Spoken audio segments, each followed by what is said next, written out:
সম্মানিত ভাই ও বোনেরা, আসসালামু আলাইকুম ওয়া রাহমাতুল্লাহ। ডি গ্রাফিক্স বিডির পক্ষ থেকে সবাইকে জানাই আন্তরিক শুভেচ্ছা এবং অভিনন্দন। ফটোশপ ওপেন করলেই এই যে একটা পপআপ ওপেন হচ্ছে, সেটা টার্মস অফ ইউজ, সেটা কিভাবে ইউজ করবেন, আবার একটা আপডেট চাচ্ছে। তো এই প্রবলেমটা সবারই অ্যাডোবি ইলাস্ট্রেটর এবং অ্যাডোবি ফটোশপ এই দুইটা সফটওয়্যারেই এই আপডেটটা আসছে। তো আজকে দেখব কিভাবে এই আপডেটটা বা এই প্রবলেমটা আমরা সলভ করব। আমি অলরেডি আমার অ্যাডোবি ইলাস্ট্রেটরে এই প্রবলেমটা সলভ করছি। এইখানে যদি আমি অ্যাকসেপ্ট দেই তাহলে এই এটা কিনতে বলবে, এই অ্যাপসটা কিনতে বলবে। তো আমরা অ্যাপসটা কিনব না, আমরা এই প্রবলেমটা সলভ করব। তো কিভাবে প্রবলেমটা সলভ করা যায় তা নিয়েই আজকের এই আলোচনা। তো প্রথমে এই যে আমাদের কি করতে হবে, এই সার্চ অপশনে এসে আমাদের উইন্ডোজ সিকিউরিটি, এই যে এই উইন্ডোজ সিকিউরিটি এটাতে ক্লিক করতে হবে। উইন্ডোজ সিকিউরিটি, তারপরে আমাদের আসতে হবে এই যে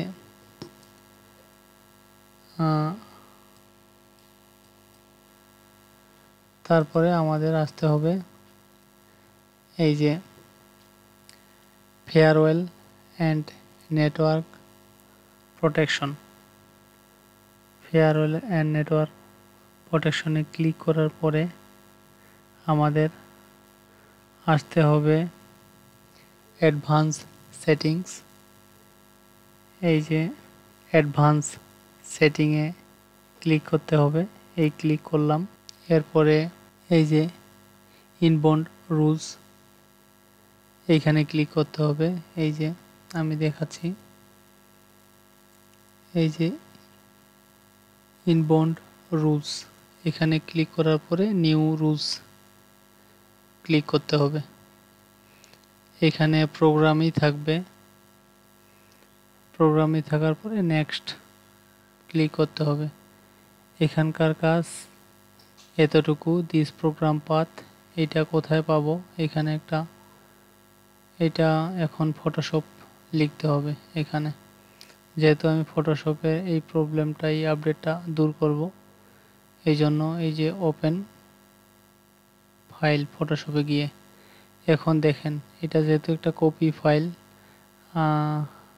এই চিহ্নটা এরো চিহ্ন, এটা যে দেওয়া আছে বা এই এরো চিহ্নটা যে দেখাচ্ছে, এই এরো চিহ্ন থাকলে কি করবেন, রাইট বাটন ক্লিক করে আবার একটু ওয়েট, রাইট বাটন ক্লিক করে আবার আপনাকে যেতে হবে ওপেন ফাইল লোকেশন। এইভাবে ওপেন ফাইল লোকেশন দুইবার গিয়ে আপনি মেইন ফটোশপ পেয়ে যাবেন, যেখানে আর ওই এরো চিহ্নটা নাই, এটা মূল ফটোশপ। এইখানে আপনাকে কি করতে হবে, রাইট বাটন ক্লিক করে আপনাকে কপি অ্যাজ পাথ, এই লিঙ্কটা আপনাকে কপি করতে হবে। কপি করার পরে আপনাকে ওইখানে যেতে হবে, এই যে এইখানে দিস প্রোগ্রাম পাথ, এটাতে ক্লিক করার পরে এই যে দুই দিকে যে ইনভার্টেড কমা, এই ইনভার্টেড কমাগুলো কেটে দিতে হবে। আমি কেটে দিলাম, কেটে দেওয়ার পরে কপি করে নিলাম। এই কাজটা হচ্ছে দুইবার করতে হবে, ঠিক আছে।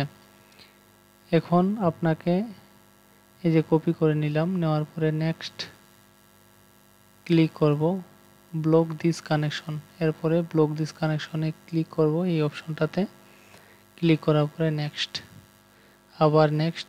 এখানে একটা নাম দিয়ে দেব, আমি ফটোশপ লিখে দিই। এখানে যে কোনো নাম দিলেই হবে, তবে যেহেতু অ্যাডোবি ফটোশপে এই প্রবলেমটা, আমি এখানে ফটোশপ লিখে দিলাম, ফটোশপ লিখে দিলাম, তারপরে ফ্রেশ।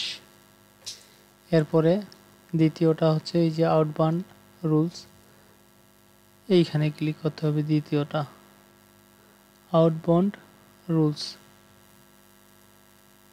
এইখানে ক্লিক করতে হবে, আউটবাউন্ড রুলসে ক্লিক করার পরে নিউ রুলস, এইখানে ক্লিক করতে হবে। প্রোগ্রাম যা আছে তাই থাকবে। আবার দিস প্রোগ্রাম পাথ, এখানে ক্লিক করে ব্লক দ্য কানেকশন, তারপরে নেক্সট, তারপরে আপনাকে ফটোশপ লিখে দিতে হবে। এগেইন দেওয়ার পরে আপনাকে ফ্রেশ করতে হবে। এরপরে সবগুলো অপশনগুলো কেটে দিতে হবে। কেটে দেওয়ার পরে যা আছে সব কেটে দিতে হবে। কেটে দেওয়ার পরে ফটোশপে যে প্রবলেমটা ছিল এই প্রবলেমটা আর থাকবে না। যদি তারপরেও থাকে তাহলে একবার কম্পিউটারটা রিস্টার্ট দিতে হবে। দেওয়ার পরে ফটোশপটা আপনি ওপেন করবেন। ফটোশপ বা অ্যাডোবি ইলাস্ট্রেটর যাই হোক না কেন, যারা ডিজাইন করে তাদেরকে এই দুইটা সফটওয়্যার লাগেই। তো এখন দেখি আপডেটটা আর চাচ্ছে না। তো আপনারা দেখলেন এই প্রবলেমটা আপনি সলভ করতে পারবেন, কারণ নতুন আপডেট আসছে। প্রায় সবার এই আপডেটটা চাচ্ছে। এখন এই প্রবলেমটা যদি ইনস্ট্যান্ট দেখা দেয় তাহলে এভাবে আপনি এই প্রবলেমটা সহজেই সলভ করতে পারবেন। তো ভিডিওটা এতটুকুই। যদি মনে হয় যে ইনফরমেটিভ ভিডিও, তাহলে অবশ্যই এই চ্যানেলটিকে সাবস্ক্রাইব করবেন। ততক্ষণ পর্যন্ত টাটা, বাই বাই। সবাই ভালো থাকবেন, সুস্থ থাকবেন।